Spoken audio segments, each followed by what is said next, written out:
Hele, musím to zvládnout. Co pak si nikdy o ničem nesnil? O ničem, pro co bys udělal cokoliv na světě? Hochu, pojď dovnitř, něco ti ukážu.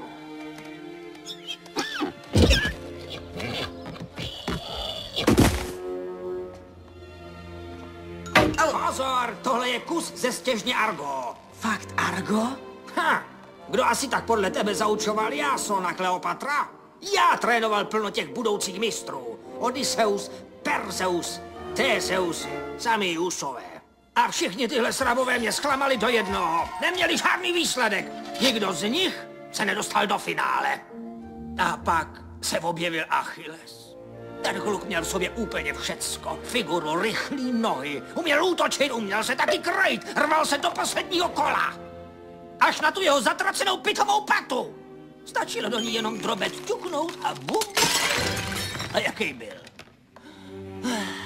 Jo, měl jsem jeden sen. Představoval jsem si, že vytrénuju největšího hrdinu všech dob.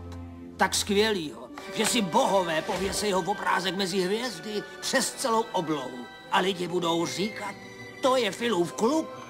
Přesně tak.